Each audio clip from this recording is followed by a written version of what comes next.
because it's your address that determines which district you're in and who you're voting for. And then you can look at the candidates, all of the folks are represented. You can look at the candidates, you can read in intelligible language about ballot measures. And with respect to the candidates, they also have the opportunity to provide statements. And sometimes side by side are the candidates and their statements. So you can easily compare what everybody is saying in answer to the question. So in elections like this, in particular, it's sometimes hard to find information about people. This is one place where we've done our darndest to get as much information as possible. So, now we turn it on, what is it, land to give ground.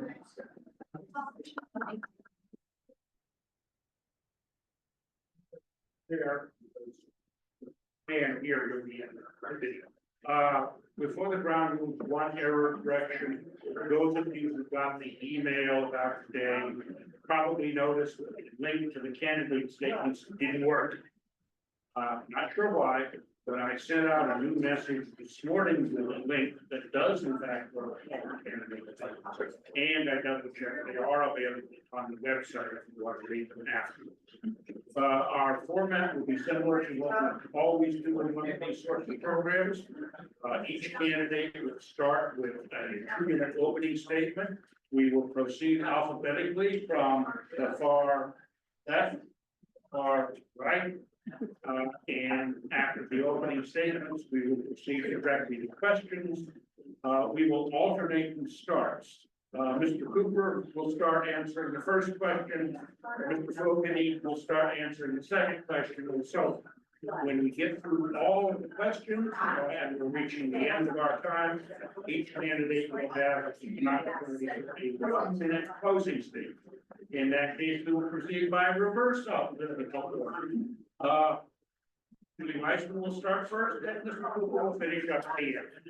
As Paige mentioned, you are encouraged, if you have a question that is being asked, think should be asked, please write it down on the card and Paige will get that up. We do not allow attendees to speak.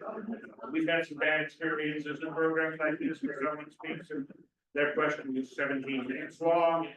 Sort of takes away from you. Anyway, with that, I will turn it back over to Nancy, and she will begin by allowing candidates to make their opening statement.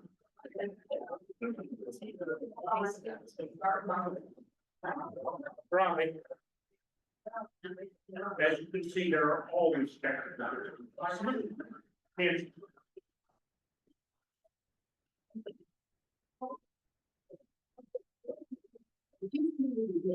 I'm going to tell you one of the things that bit of information from the Lincoln voters, and that is we have assembled all of the contact information for the elected officials in Lane County.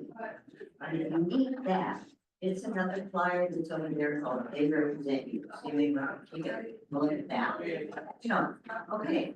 So we will start there with Jeffrey. So your time will start when we get. Jeffrey, there's a microphone right there. Oh, that's right. And I was also supposed to remind you, make sure, as I think it's your name, make sure that you speak closely with the mic close to your mouth. Hello, my name is Jeff Cooper. Thank you for having me here today. I met a young man named Spencer at the Lane Community College Gold Expo about 6 years ago. He was a second-year student in the Advanced Tech Welding program, and his goal was to come to work for the company that I was representing, Western Mass. He was highly recommended from his instructors, and he hit it off very well. We kept in touch over that last portion of his school at LCC as his graduation from the welding program approached. I remember advising him on the application process at WP and the interview process. I interviewed him as the hiring manager and offered him a position as entry-level welder at the company that he had targeted as his goal destination. He accepted our offer way back then and has now become the manufacturing foreman at Western Mass. One of my passions is helping others be successful. I've done this in my life as a parent and coach, participating in trade fairs, and in my job in management positions. Each person has tremendous potential, and community colleges are an important tool in helping individuals achieve success and maximize that potential. My work as chair and serving on the LCC Advanced Tech CTE Advisory Committee has solidified my belief in that. And Spencer is a testament to LCC and the Advanced Tech Program. I am running because I believe I have a lot to offer the board with my common sense style approach and my experience in the field with trades and students. My priorities include building connections with local communities and high schools to ensure we are providing appropriate LCC access and services, meeting employers' needs and program offerings to contribute to our economy, and engaging students to provide an effective and efficient experience for their course, degree, and certification needs. I know there's a lot of friction on the LCC Board of Education right now. I think I can be a part of that solution. A lot of this conflict is politically motivated and driven by partisan interests. That is certainly not how I operate. I'm not afraid to address this head on and seek ways to move forward in a positive manner, keeping our students' success as my lens through which we view and take action for the future.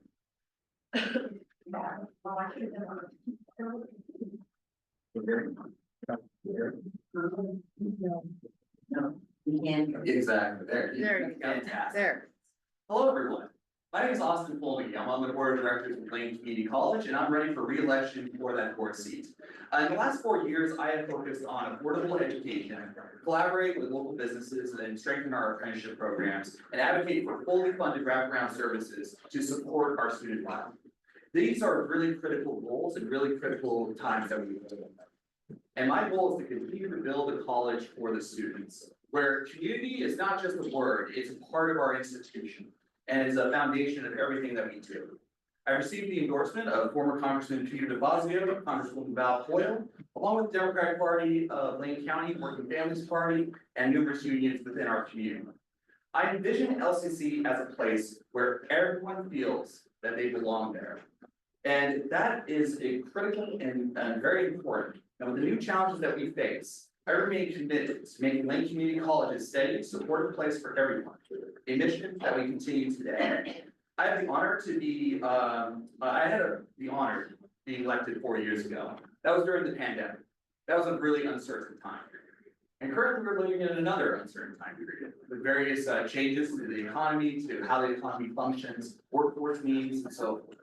So with that, I hope to provide not only my skills, my capabilities as a board member, as someone who is currently the president of the Oregon Community College Association, which represents all 17 community colleges, advocating for the different institutions, but also bringing forward my experience as a board member with Climate Community College, as well as the Southern Oregon Education Service District. And I promise to lead Lane Community College Board to be there for the students and what's best for our students.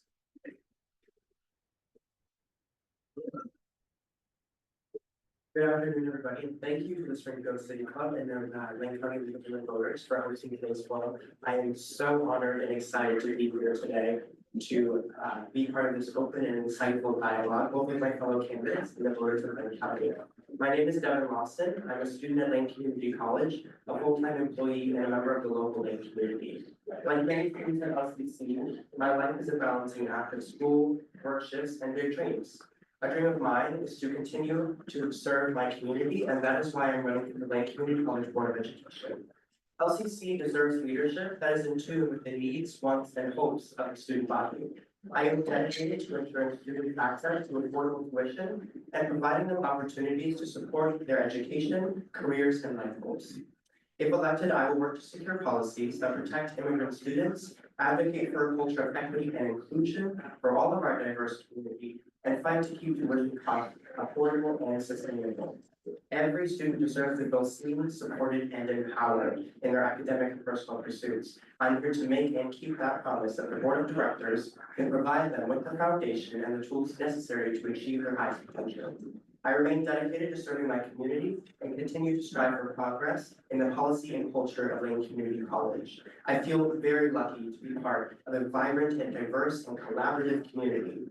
Thank you for having me here today and for participating in this very important process of using our voices to protect and better our community's college. Thank you. I feel like the band at Chuck E. Cheese. There's ice going on in the background. We're in a show here.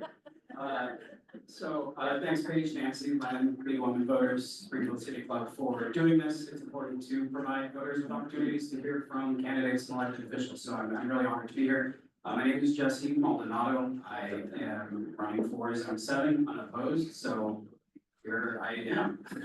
I come from a town not too dissimilar to Springfield, actually. It's in Lewiston, Idaho, is where I was born and raised. It's a paper mill town. People like to say it smells there. Smells like money. It's not too dissimilar from Springfield here. So I get, being raised in a blue collar area. And why I think it's such an important, piece of our community to have a community college like LCC. It provides folks an opportunity to get ahead. It's not necessarily a 4-year degree, but a degree that provides them opportunities. So a little bit about me, because a lot of you don't know me, and that's why I want to introduce myself. I was elected at the age of 18. I get running for office at a young age. People might give me a stink eye, and I got plenty of it. I got asked if I was even old enough to drive a car. I was, but or even vote for myself. So I served on city council in Lewiston, Idaho for 4 years, learned what government is like, learned how to govern, how to be a public official, learned how to make decisions, and go from there. I came to Springfield, to the area in 2021 for grad school to get my master's in public administration at the University of Oregon. Really found a passion there that I didn't know I was going to find, and that was because I was a graduate assistant and I got to teach students on the side and teach intro to public policy, why public policy is important. They then offered me a position as an adjunct professor, which I've been doing now at the university over the last 2 years, teaching 130 students every single term what is going on in public policy, and that pushed me to run for Lane Community College, because Lane Community College should be an opportunity. We need to make sure we give folks the opportunity for an affordable and accessible education, and it doesn't have to be a 4-year degree that pushes them there, right? The opportunities are, we have unbound opportunities at LCC, and we need to make sure we keep LCC running with a vision for the future.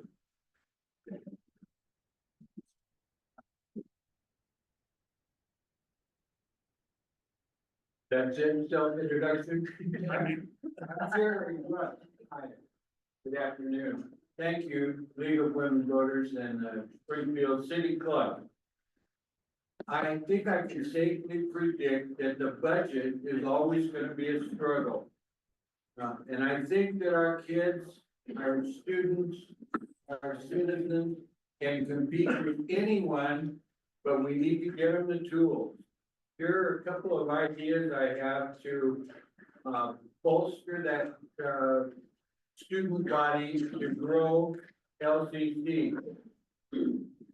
Continue the great outreach with Lane County school principals and school counselors. Consider getting into the campus housing business, including dormitories adjacent to the campus. I want to embrace internationalism. I want to recruit foreign students to come to Eugene, Springfield, Lane County. I want it to be a safe home for them, where we value diversity, equity, and inclusion. Now, yes, there's been some a rough patch within the board and the administration. I think we can get past that. And I'll use my good influence, my experience, my maturity to help that out. I think I'm being pulled off the 30 seconds, okay. Well, the final thing I would say is we have thousands and thousands of senior citizens in this county who are retired, semi-retired, and potentially would get involved in college, both to teach and to learn.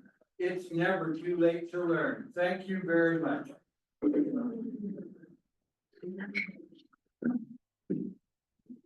Well, thank you everybody for inviting me to this forum. Thank you organizations that put this together. It's a great opportunity to learn who you're voting for. My name is Richard Andrew Vasquez. I go by Richard Andrew, but either or is fine. I was a past trustee for San Joaquin Delta College in California for 4 years.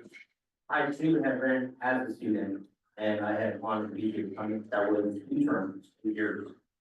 But my motivation for LCC is to bring my experience and my educational skills. I have a bachelor's in legal studies, a master's in education administration, and I am working on my doctorate in educational leadership. I work for South Lane School District, and my long-term goal is to someday be a principal or an administrative team member. The passion that I have is my commitment to the community, my service clubs, and to volunteer when I can. I've been a long-term, I'm a Kiwanis member. As of now, I'm stepping up and going to step into the lieutenant governor position, which oversees Four Rivers District, and it's pretty big. But other than that, I'm self-motivated. I like to see dual enrollment is a big game changer for Lane or community colleges in general. I actually was a member of the ACCT board diversity, which is the national trustees, and have the opportunity to help others and student engagement. So my main focus is to also roll out the carpet for more bachelor programs. Community colleges need an opportunity to expand and create the opportunity to receive a bachelor's for low-income students rather than attending higher achieving colleges. I think my time is about up, and that will be it. Hi, thank you, City Club Springfield. No, is that better? Thank you, Springfield City Club, League of Women Voters, Roaring Rapids for hosting this candidates forum, giving us all an opportunity to kind of tell a little bit about ourselves and how you get us to know a little better.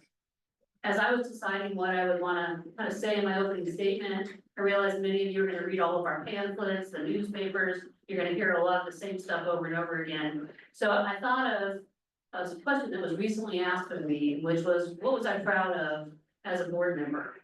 And I know they were asking about board actions, but the first thing I thought about was the opportunity I had to work with our student representative on the board.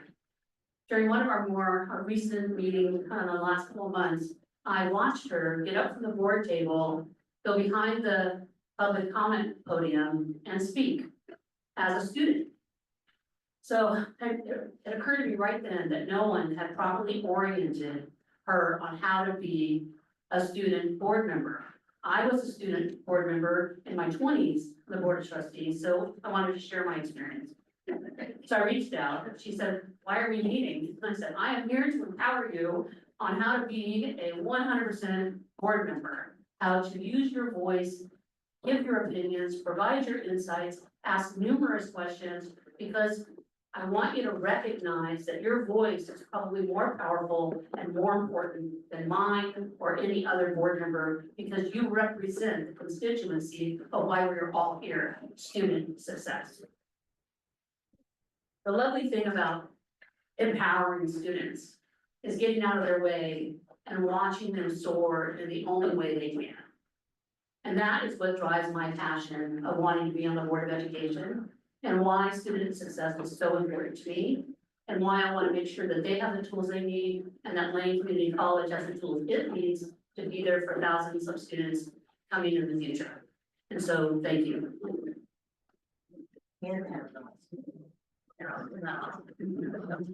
So next question, we'll start with Austin and, Justin, Jeffrey.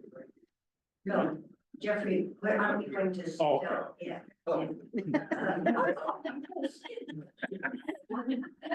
So Austin is next, and the question that I have is, what is the most pressing issue, facing LCC? I think from Jerry's comments that many may, offer budget, so I'm redoing the question. What is the most pressing issue besides budget for LCC?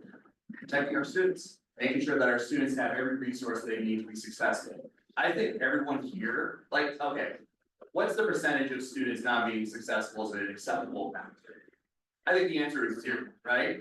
And that is really critical, because we have underfunded education, higher education institutions for decades. We are facing various challenges from the federal government, federal funding for community colleges, also attacks against almost every group of students that we serve. And we need to protect our students. We need to make sure that they have a place that they feel welcome. We need to make sure that wraparound services help them be successful in their education. We need to make sure that we are able to provide a budget that supports students and give them voice. In passing the board policy that allowed for a student representative to be at the board and to serve in that board capacity, I am proud of my record of making sure students are heard, represented, and supported.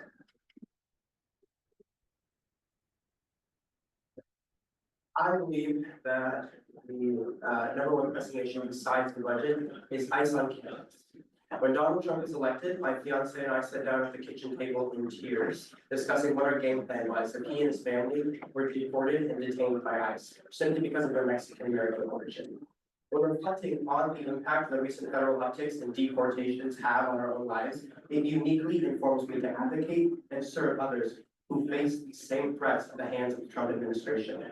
LCC students face the present danger of ICE presence on our campuses, many living in fear of detainment and deportation. Students and community members deserve to feel safe at school, and I am determined to, I am dedicated to the creation and protection of policies that keep all of our students safe, regardless of their citizenship status. Regardless of federal deportation efforts, we have the responsibility to our LCC community to provide a safe space for all, a duty that I will take on with unwavering commitment and compassion.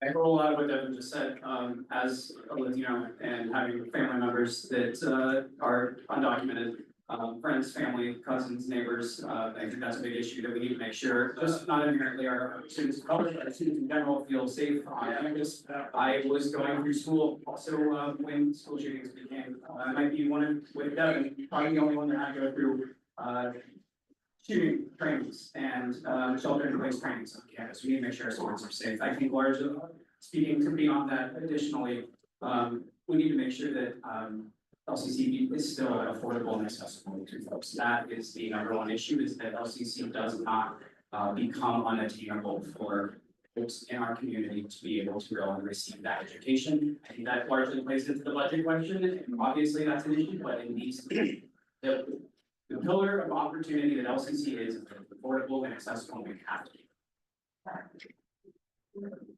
And I think it's become clear that the Trump administration is at war with higher education, research, freedom of speech, academic freedom.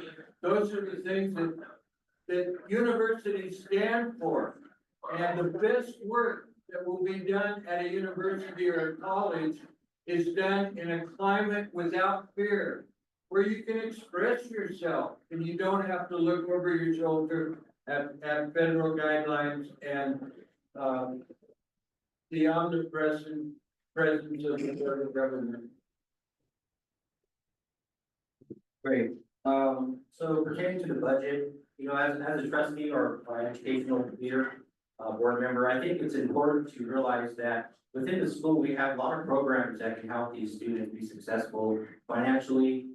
TRIO is one of them that I actually had pertaining, you know, a particular interest in. And finding solutions for these students is an obligation as our duty as board members.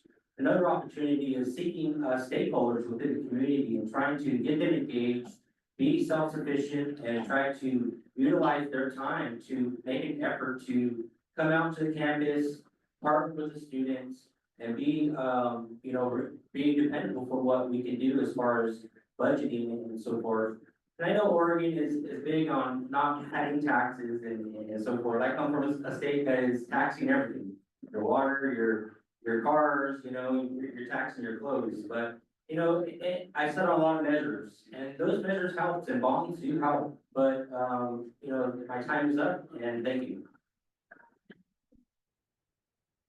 I mean, we're a table of predominantly Democrats and we share values, so I'm gonna echo what's already been stated. Safety, welcoming, protection, all of those are a priority.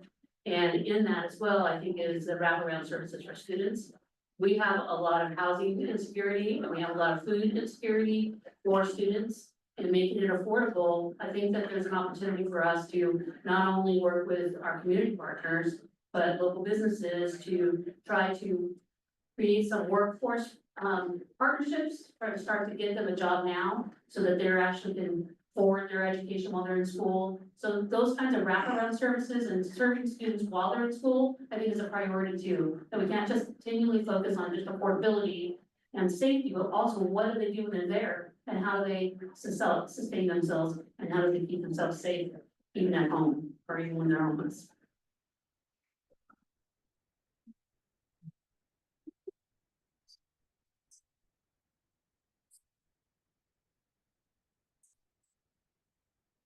So I would like to just echo, again, a lot of the same messages that our fellow candidates have expressed, again, student safety is important.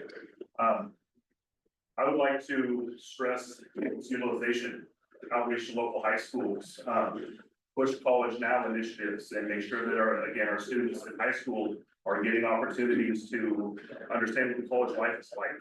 I think one of the biggest issues that we need to focus on as well currently, given the state of the board, is the divisiveness, the conflict, the lack of professionalism that seems to be prevalent on the board right now. I think treating people with respect and kindness and understanding that we all have opinions, but we need to work together as a team to benefit the students. I think that would be one of the biggest things we need to focus on as a board. So that's what I'm saying. Thank you. Great answer.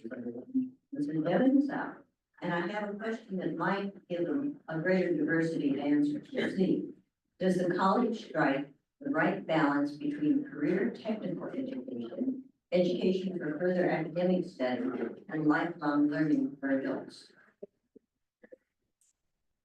I believe that it does. As a student at McKinney, we have lots of students who are going to LCC while attending high school, who are doing CTE programs for diesel mechanics and other things. But we also have students who are going and getting their EMT certificate, who are going and trying to become a registered nurse. I think that when it comes to CTE and lifelong learning, we shouldn't be pitting those things against each other. We need to be balancing them out because both are equally important too. Yeah. Absolutely, great question. I think one of the major reasons I mentioned in my opening statement was the opportunity that LCC provides to different age ranges and folks in different areas of their life. An opportunity if you're in high school and you want to get ahead with your degree and start going in a Head Start program. If you want to go and just get your associate before you go into your bachelor's degree, if you want to change careers, LCC is the institution that's going to provide that opportunity here in Lane County.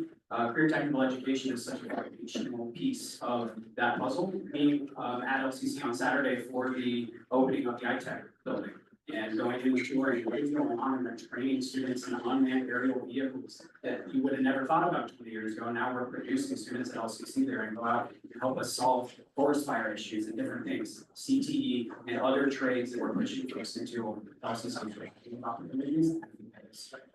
Striking a balance across the board for sure. Yeah. I like what the other candidates have said.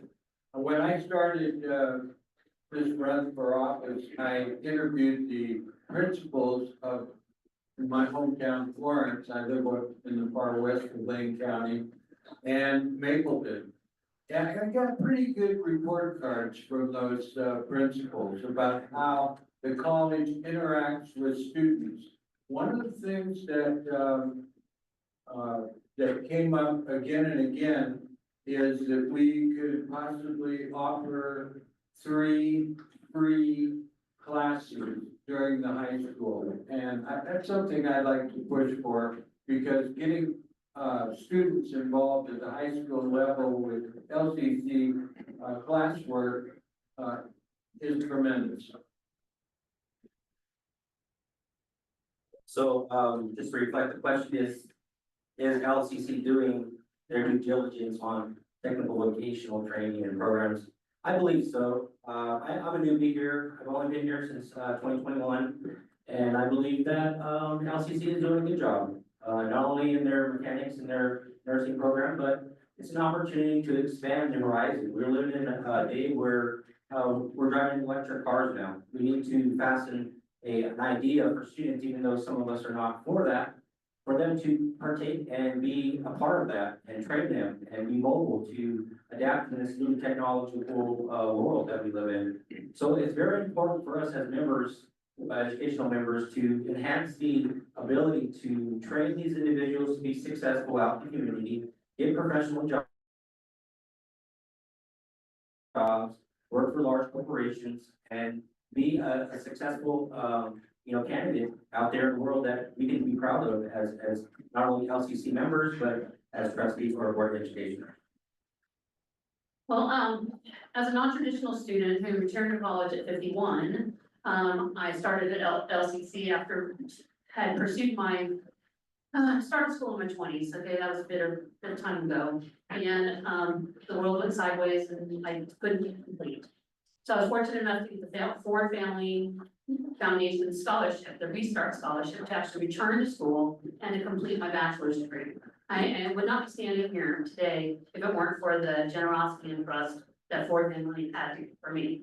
So in the non-traditional program, we are doing a great job. Can we do better on all three of those? And can we balance them? Absolutely. I'm not convinced that we have a good balance of all three. We surely don't have a good balance of lifelong learning. I think that we focus on the transfers, we focus on CTE. I think we're getting really good at adding baccalaureates, we're adding CTE, but I think we could actually do better always.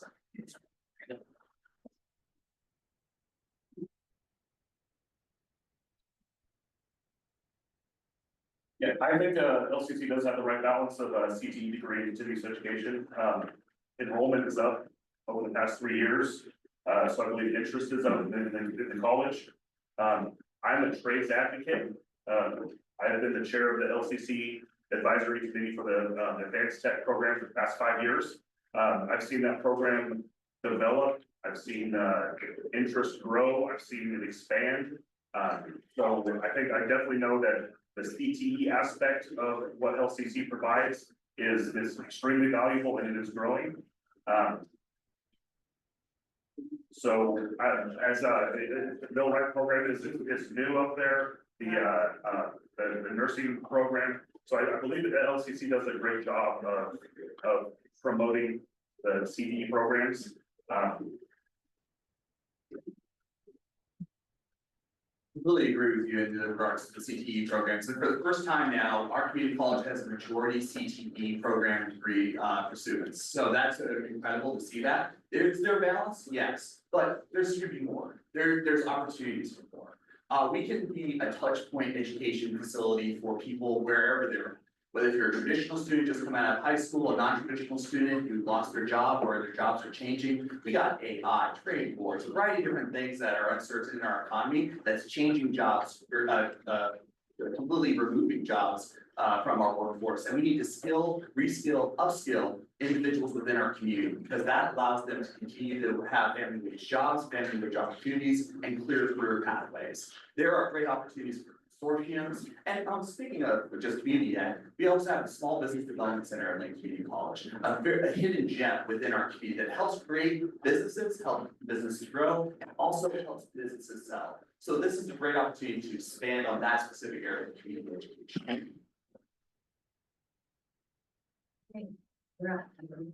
And the question on the table is, how do you see the board's role in setting long-term strategic goals in college versus managing short-term operational issues? Big picture or Absolutely. No, this isn't a new concept. Having served in office previously, there's a reason why we have great administration and a president and an employee as a board that we oversee. We can play a role in both, but the board should make sure that the administration has room to do what they need to do. We're a policy board. We are not there to run the day-to-day operations of the institution. That is the role of the administration. And so I think that is something to make sure we are striking the balance of, monitoring striking balances, and making sure that we do plan for the future through retreats, through long-range planning, whatever it might be. But I do think that we need to make sure that we are not too overbearing, because I think that can be an issue, and folks sometimes don't understand that when it comes to governing in these types of boards, and I think that's something we need to be mindful of moving forward. I like the question, and I do look forward to doing some long-range financial planning that leads to sustainability. Some of the things that I am interested in will take some time. I'd like to recruit more foreign students. We used to do that, by the way, 8 years ago. I was actually part of a small team that was in China, recruiting Chinese students. It may take a little while, at least 3.5 years before we, are ready for that again, if you get my drift. Also, I'd like to look forward to, such things as Asian language. We teach Romance languages, French and Spanish, but there's no Asian languages. These are our neighbors. These are just right across the water. And their economies are gonna change the world. And I want us to be part of that in the long term. Thank you. So is long-term planning good? Yes, it is. It's an excellent opportunity for us to engage in a long-term successful, atmosphere and campus awareness. As past trustee, I had the opportunity to pass a 5-year master plan, which implemented seeking a new third college and implement a post academy. These are things that we need to implement and try to adapt to for our surrounding area.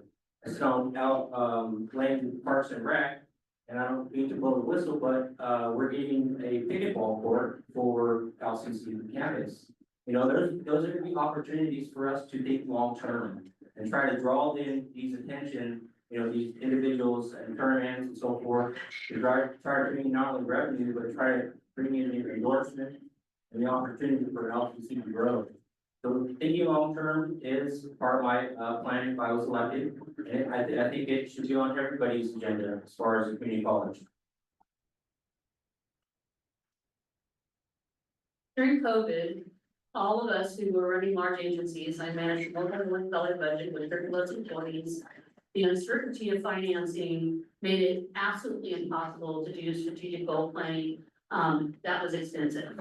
We had to pivot to just 3 goals that we would address that were flexible enough to be able to pivot, react, and adjust as things change and as we come.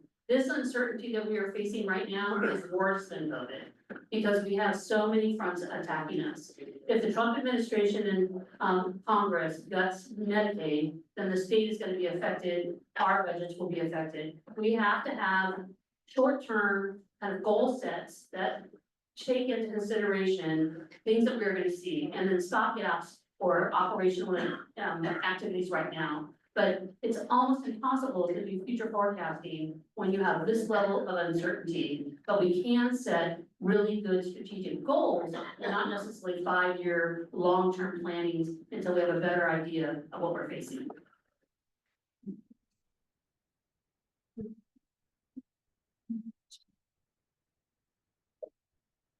I believe that, that outreach is key, to establishing long-term planning and short-term planning. Reaching out to local communities, local high schools. I had a meeting with the principal and chamber executive and a city councilor out in Florence, and that was one of their biggest concerns was underutilization of facilities and the lack of outreach from LCC to the community. I think outreach is key to provide, common threads for long-term planning, just a constant engagement with the community and that outreach process. Again, that'll help direct our focus to where the needs are needed.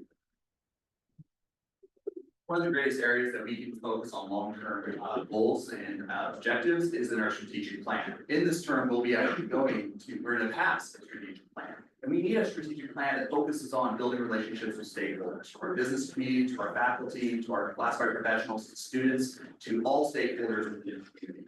Additionally, we need to look at opportunities that strengthen the workforce development, and also student growth. Expansion of shared governance that allows for us to think about not only dynamics within our community college, but also long-term dynamics, including sustainability initiatives and measures. But what can we do right now?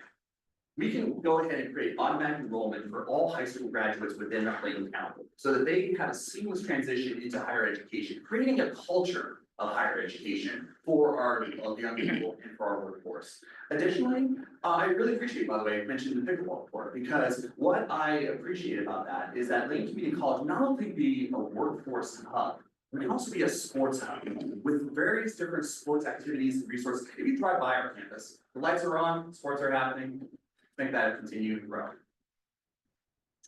I 100% agree with Austin, and I think that to be able to achieve those kind of things, however, we need to make sure that the board is acting in a collegial manner.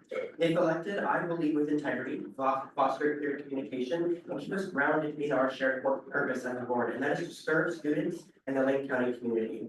I believe in a collaborative, people-first approach in leadership, where every voice on the board and in our constituency is heard and valued.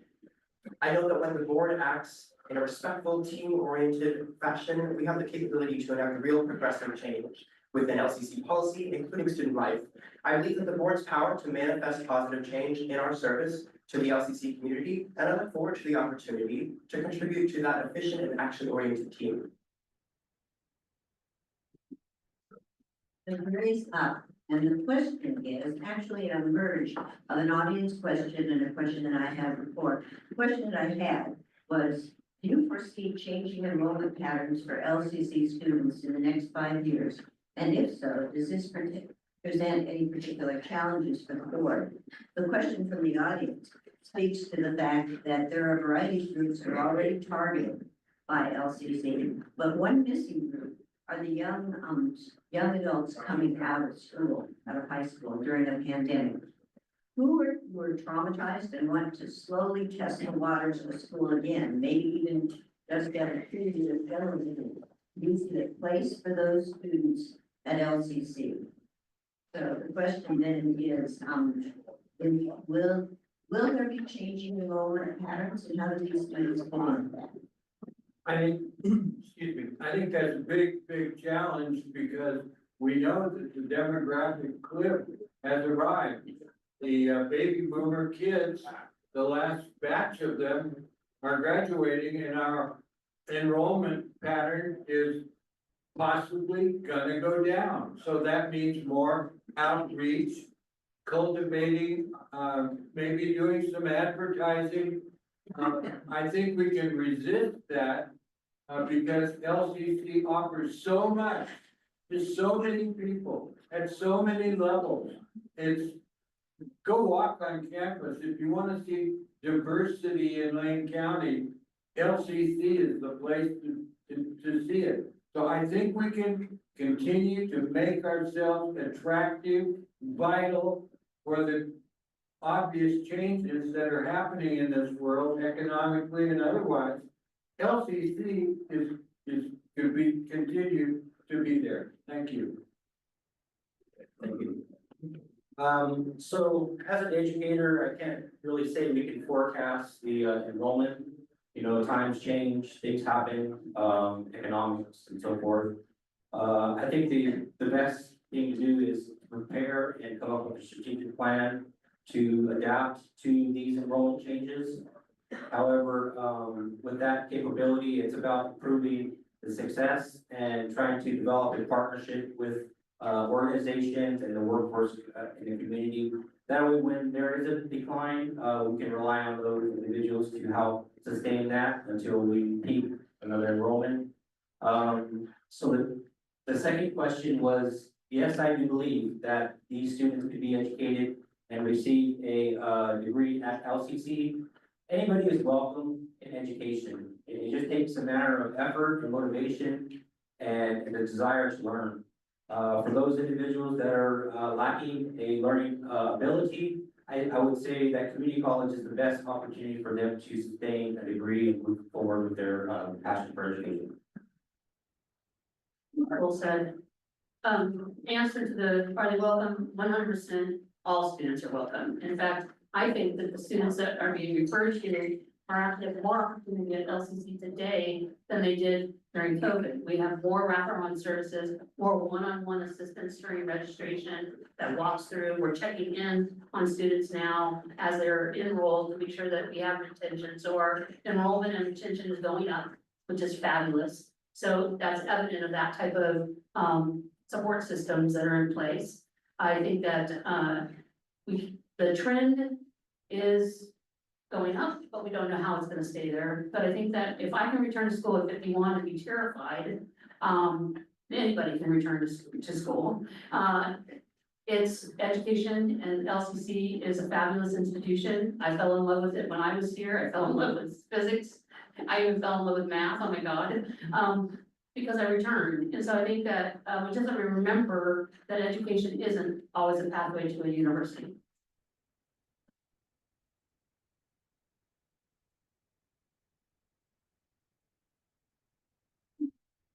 I anticipate, LCC enrollment increasing, and yes, there's a difference in the changing enrollment patterns. One of the things why I believe that the past 3 years trend of increasing enrollment is proven. However, I think it's gonna continue to increase due to the cost prohibitive nature of four-year universities. LCC becomes more of a viable option. I believe that, the outreach to high school students needs to increase. I have a high school son out in Junction City. He is not really even aware of LCC College Now programs. So I believe, again, outreach to local high schools, getting them aware of LCC and having it become a viable option to our high school students is critical to increasing our enrollment. In regards to changing enrollment patterns, what are we gonna see? We're gonna see a decrease in enrollment with international students. Why? Because we saw that during the last round of administration. We're also gonna see something really particular. Hispanic students. We strive to be a Hispanic serving institution, but due to the data that FAFSA applications provide to the federal government, there's risks for mixed status families and for immigrant families, these students. This is an area that we need to protect our students. We need to work with our foundation to help bridge the gap with financial aid on that. And in regards to the young people, if you were in 7th grade during the pandemic, you're in our classroom right now. And we are currently serving them. Our faculty, our classified professionals are currently serving those students. How are we serving them? With wraparound services, counseling services, health services, services that help them be successful in their education and provide them the support that they need because of the gap in educational services during that pandemic time period, during their formative years. So with that, we need to continue to support them. We need to continue to fund that. And also the basic needs resources that I'm advocating for up in Salem at California. I think that as a current LCC student and a young person who grew up in rural Lane County and in a working class family, I am best suited to help contribute to solving this problem. My generation is more focused on trade programs like being a carpenter or being a plumber or welding. And if we're going to attract students my age to LCC, we need to be focusing on those programs and also making sure that they're consistently affordable. Folks in rural Lane County often are not able to afford classes at Lane Community College. I know that because my school is paying for my classes at Lane Community because I cannot afford to do so. So if we're going to try to bring my generation in, we gotta focus on trade programs. So, like you all have heard, there's a lot going on in the world, and when things are going on, enrollment tends to go up. When the financial crisis happened in 2008, enrollment went up. If we're trending towards that, enrollment's going to go up. It's kind of dyed in the wool at this point, if that happens. So, I think pandemic graduates are in a place that none of us can relate to. Some of us, Stable may be able to, but I can't. And we need to meet students where they are. We need to meet them with these wraparound services. We need to meet folks who might not have thought that they're going to go to college, or that college is completely off the table for them with programs like TRIO and TRIO STEM. And one of the biggest things I think about LCC and meeting students where they are is the ability to do that at LCC. I went to LCSC for undergrad. 15-to-1 student to teacher ratio is what I had in undergrad. It's amazing. I was a face and a name versus a number, and that's something that LCC can provide, and we need to make sure we're continuing to meet students where they are and providing the services that they are needing. Mike goes to the And I have a question from the audience that I think will meld with another question that I have on my list. The question from the audience is, what new courses of study would you like to see at LCC? Another question we're interested in is, are there new programs that LCC should offer? And are existing programs, no longer needed? Okay, so, for new classes, we can start that off. You know, community colleges, they have a broad aspect of courses and so forth, but I think we need to emphasize on multiculturalism, diverse and learning, and training as well. I am a publisher of 3 books. My first book was How to Enhance Diverse Learning in the Classroom. So that is a very important role to learn about culture awareness and try to be diverse on campus. And my time is going down. So the second question was, I don't believe that I would probably take away any courses. I mean, why would we want to ban any courses? I mean, of course, sometimes I've been in classes where there's only been 2 or 3 people, and you know, we continue and still fulfill the obligations of that course. I don't think we should have you know, any courses deleted. I agree.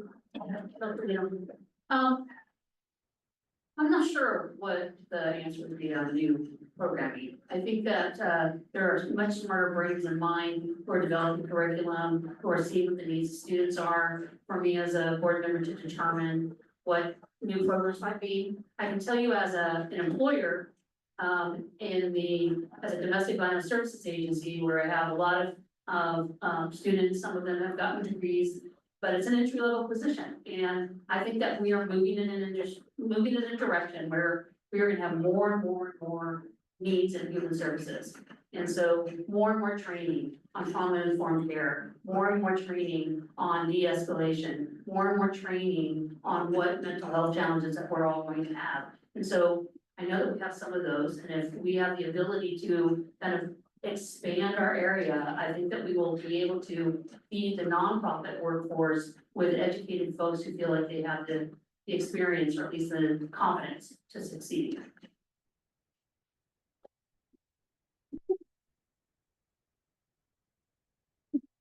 I think that we have to monitor enrollment trends, and we have to be able to adapt to student needs, whether adding or removing programs. It's all about what is in the best interest of the student. We have to be flexible in our course offerings to mesh with student needs.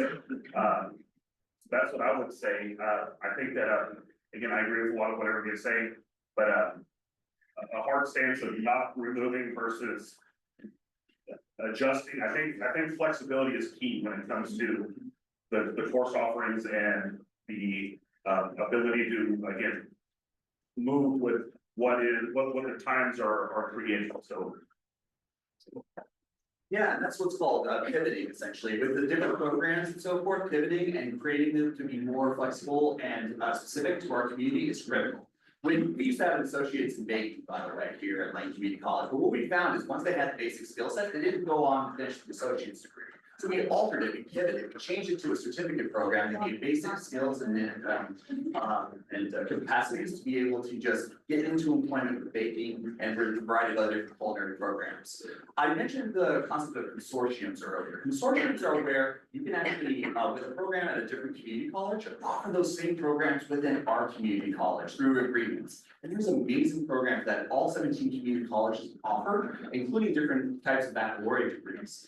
We need to have consortiums that offer additional coursework at a lower cost. It allows for our staff and faculty to also contribute to coursework in the other 17 community colleges. And there's incredible opportunities to tailor our programs and services to our workforce and to our community.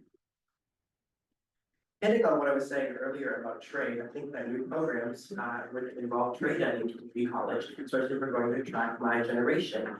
There are quite a few trade programs at LCC, but I think that we can expand that program. But with that, we also should be working with our local unions so that when students who are in trades go to try to get an apprenticeship or get into the workforce, they can be hired directly into a union job, which is high paying and provides strong families and thriving communities. So expanding those programs would be perfect. And as far as deleting programs or removing them, I would leave that up to the LCC faculty union to decide what is actually benefiting students and what may not be benefiting students. And as a board, our job is to trust our administration and give the administration the tools that they need to make these decisions. I think we need to, as I mentioned in my last answer, meet students where they're at. If students are looking for new programs, we should be providing them new programs. If they're clamoring for it, we should be looking into how we can go about that. We should be ensuring that we're partnering up with them, with unions, with local businesses. What are degrees and programs that you need as a business, as a trade, to fill right now? What are you looking for? That should be the conversation that we should be having with these local leaders. And, additional support for current offerings. Also, we've got a lot of great offerings. Do we need more support? Is there more professors, more faculty that we need to teach these courses because they're filling up already and they don't have capacity for more students? So I think we need to do that. And as far as getting rid of things, I don't think we should have those conversations if we need to. They're tough conversations, but if these are people's passions, we shouldn't be there.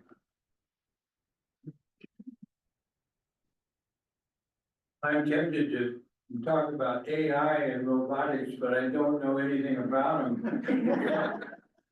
Let me say, though, that Asian languages, I'd like to come back to that. You want to understand the culture of people, go in through their language.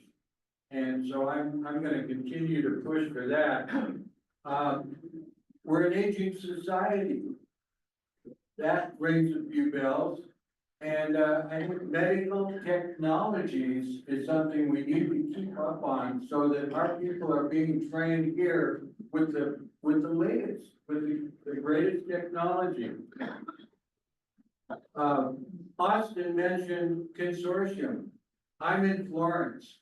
Our campus over there is underutilized, and we might possibly benefit by getting into a consortium with colleges on the Oregon coast to study marine science. Okay, so the next question, I will mention in a minute. The questioner has also asked a question for a specific candidate. And I hate to tell you, this is my first time of moderating one of these things, and I didn't check on what the league rules are for that. So I'm not gonna ask the one from the individual, but the one that the question for the group is, where do you see the role and importance of the classified professionals at Lane in support of students? How do you work to ensure all employees are supported? Well, I think the role of classified employees is critical. I mentioned it earlier in providing the wraparound services for students, making sure that they have the one-on-one support for following through, making sure that they are checked back in, so we build retention, making sure that if there's any questions that are coming up, I think the classified staff provides a lot of that kind of service, besides all the other services that they provide in the community college. As far as what I would do as a board member, I'm involved as a board, we support all the staff, the faculty, classified, the administration. We're supporting every single facet of it, so I don't have a specific answer for just one facet or one particular group to do, but the classified staff is critical to the operations of the college, and without them, I'm not sure that we can function.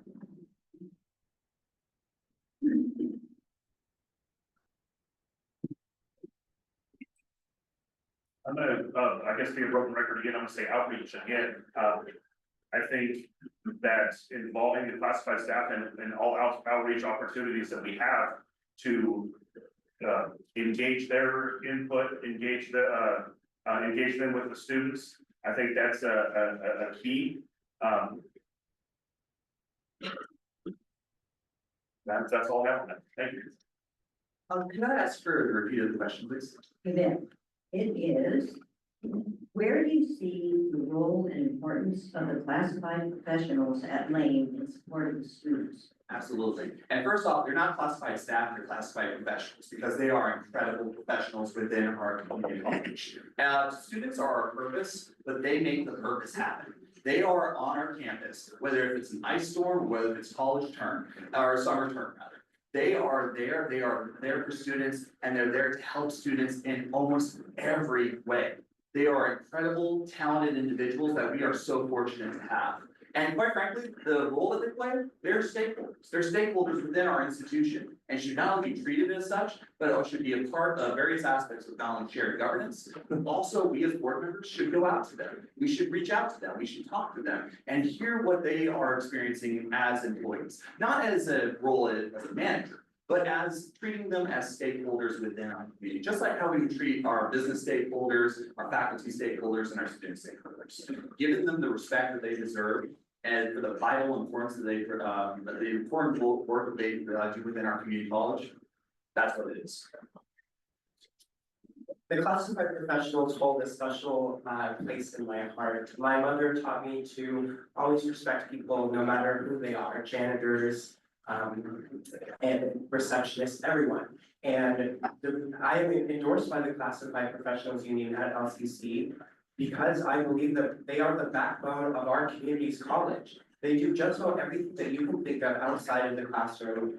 And we need to be supporting them with living wages. We need to be making sure that they have correct benefits for medical issues and everything of that sort. So Everyone's kind of stolen all the thunder. Great answers so far. I think that the LCC faculty, the community college doesn't function without them. Like, that's the bottom line, right? There's no other if and or way about that. Without the classified professionals, the college does not run. We're not able to provide wraparound services. We're not able to keep the lights on. We're not able to clean the bathrooms. The things that are just foundationally might overlook as an institution are foundational to the classified professionals. And I think, as board members, we wear our values on our sleeve, and our values should be that folks should be treated fairly and should be given a living wage. We should be making sure that folks can go home safely and they don't have to have 5, 6, 7 other jobs, whatever it might be. They should be getting a living wage from us at LCC. You stole the rest of the thunder. How about respect, adequate compensation, and a seat at the table? Good answer. My experience it's about relationship, building a relationship with those teachers and those staff to acknowledge their problems in the classroom and what they need to do to survive on campus. I've been in an experience where they came in and picked it, for numerous times during the meeting. And sometimes they don't understand that we just don't have it in the budget to pay them. But, through mitigating and negotiations, we came out strong and they came out glorious. And it's about trying to fulfill their needs so they can be successful leaders out of campus and be an inspiration to those students so they can apply themselves to a profession that they are willing to, pursue. So it's about just being behind them and backing them up and giving them our support as leaders and community educators as well. So don't pass that mic yet. I need to check with the city club. I'm seeing a lot of overlap in answer to questions that I haven't asked you yet. So stealing the thunder is definitely. So my question for you guys is it time now to do the final comments, you think? Do you have any additional questions that are different at all? No, I mean, We we'll talk about it. Yeah. It's called long-term strategic thinking. We'd like to proceed to closing statements. Okay, so let's start with the closing statement. Start with me, okay. Hi, and it's been great talking with you all. I'm running because I have a passion for LCC. Again, kind of made that a little bit transparent. I'm not a politician. I'm not running for another office. I have a lot of board experience. I got called to be on the board, to be a board member, to make sure that the board is healthy, to make sure it's operating within its roles, to make sure it's supporting LCC, to make sure it's supporting leadership, make sure it's supporting the, campus. And to just be a board member and be able to make sure that LCC is successful and that students succeed. And my tagline goes, when students succeed, then our community succeeds. And so that's why I'm running, and I would love to have your vote and your support. This is a countywide election, y'all vote, regardless of me representing zone 3 and the Springfield Arcola area. But I, thank you for being here, and thank you for letting me talk to you. Great, well, I think we're all here for, the main purpose is to educate, be leaders in the community and try to our best to implement new policies and new opportunities for students to be successful. I'm new to the area, I'm enrolled at the University of Oregon, my daughter's a duck, my stepdad works there, so we're all ducks. And we're just stuck sitting in a pond here now, and I enjoyed myself here in Lane County. And I really emphasize on what you guys have and believe that this is a strong community, and Lane Community College is probably at its best, and if it wasn't, then it should be at its best. I believe that there's a lot of things that the community can do to improve, and these leaders here, respectfully can do as well. So with that said, I'd just like to thank you guys, and I'd like to thank the candidates that came out and give my best, and just please support my vote at the end. Thanks. Thanks again for this, great opportunity, and, I'm kind of impressed with the people at this table. I learned some things here today, and, if I could vote for all of them, I would. But, seriously, we're gonna be challenged, we know that. We're a blue state, we have a defiant governor, we are a sanctuary city. We're into higher education, we're into diversity, equity, inclusiveness. Got all those targets on us, so it could get interesting in the next year or two. I appreciate what Harvard has done in standing up for their own educational system and not kowtow to the government. Mark Hatfield, our great senator, said that politics is the practice of human relationships. And that's what I aspire to. I want to serve on a high functioning board that gets along, gets things done, knows how to plan for the future, and serves the community. I'd love to serve you, and I'm asking for your vote. Thank you very much. Thanks again for the opportunity to be here today. Next time I'm gonna bring a pen that doesn't bleed as much as all over my hands. Like a lefty up here. Really excited to serve on the board. That's why I applied for this vacancy, for the seat that I'm running for back last year, and still decided to run for it after not being appointed. But I have a passion to serve and be a part of Lane Community College because of what LCC does as an institution. One of the things, if you'll see on my website, justforlcc.com, I got plugged, I paid for it, that one of the pictures of me, and it hasn't come up here, but it's a really big passion of mine, sitting in an airplane, in a cockpit as a little kid. I am obsessed with airplanes. It's been one of my things I someday hope to be have a pilot's license, but one of the biggest things that I think LCC also offers, and we didn't talk about it at all, was the Lane Aviation Academy, and the fact that we are training pilots to become, it filled the void that we're going to start having in this country. There's a mandatory retirement for pilots at 65, and we are at a place where we do not have enough supply for the demand of pilots.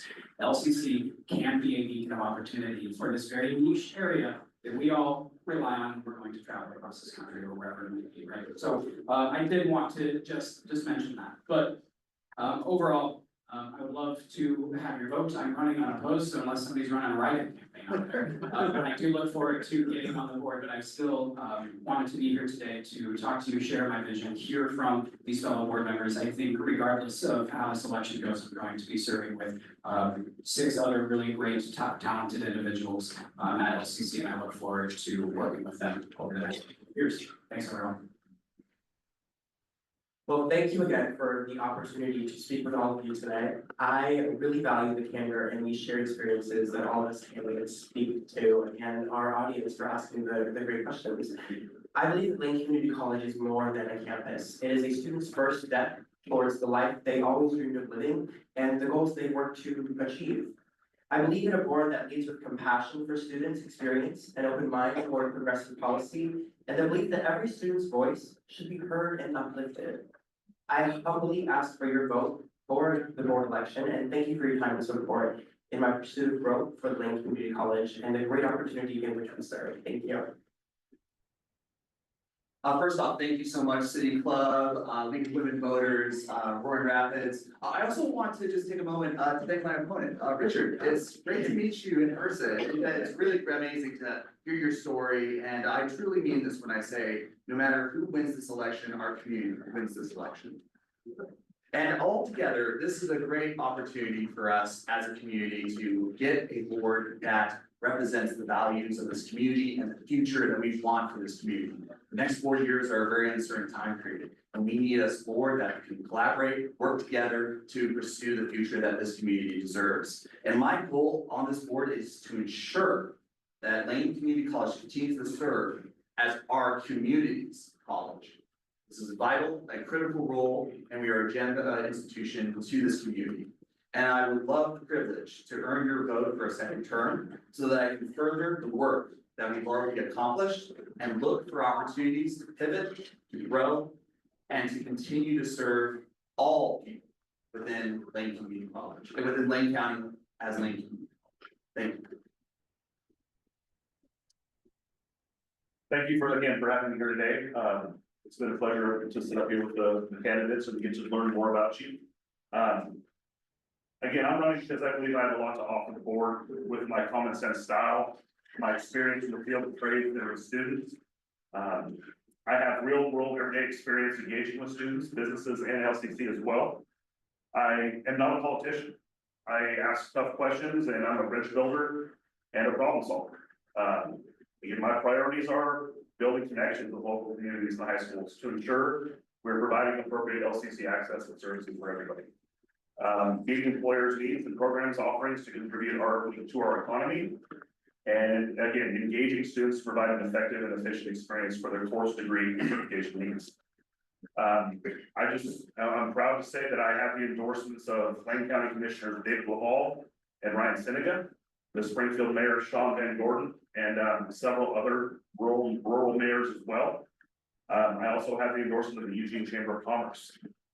So that said, I thank you so much for coming out. Thank you for letting me participate in this event, and hope you guys all have a great day.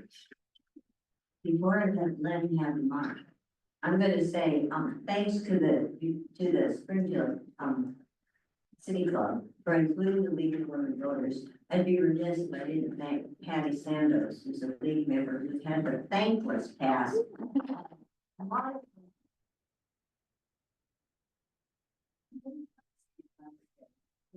These are such valuable things because I have a much clearer sense of all of you than I did from reading your statement. So everyone who wins is going to be great. So thank you very much. Thank you.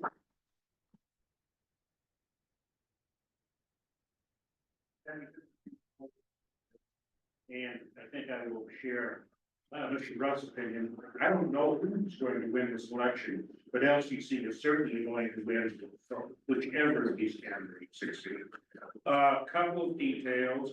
If you're interested in joining City Club, there are membership forms on your table. Memberships are always available, and we welcome anyone who wants to be involved in civic discussions in Springfield. We have a coming event on May 15th. Springfield has recently appointed a new police chief, Katie Resch, former Portland police chief, and she will come and discuss her plans for the future of the Springfield Police Department. Be here again at noon on May 15th. And then there's another very interesting opportunity tomorrow. Eugene City Club. City Club of Eugene is hosting a program commemorating the 50th anniversary of the Prefontaine Classic. In honor of Steve Prefontaine, they'll have a couple speakers talking about him and the event. It will all take place at the Ford Alumni Center on the U of O campus at noon tomorrow. It is free to attend the program. There's charge, of course, for parking at the Alumni Center. One of the features of being a Springfield City Club member is that you are also, by virtue of that, a City Club of Eugene member. There is one final thing event to that, if you're very interested, and if you're fortunate. They will, at the end of the program, be taking a limited number of people on a tour of Hayward Field.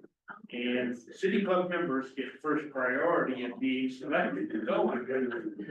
Don't know how many people it will be possible to take on the tour, because it's hard to manage a small crowd and, going through Hayward Field. But if you're so inclined, I'm sure City Club of Eugene would be happy to see you. And Joe Corrin of Springfield City Club, who will now raise his hand, is the coordinator for the event if you want to ask more. Thank you all for attending. I think this is one of our best programs. I hope that you have learned, and I hope that you are prepared to vote for the candidates of your choice on May 20th. Thanks again. Thank you.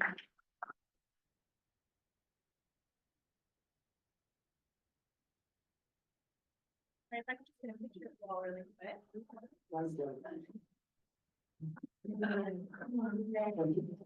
Wow.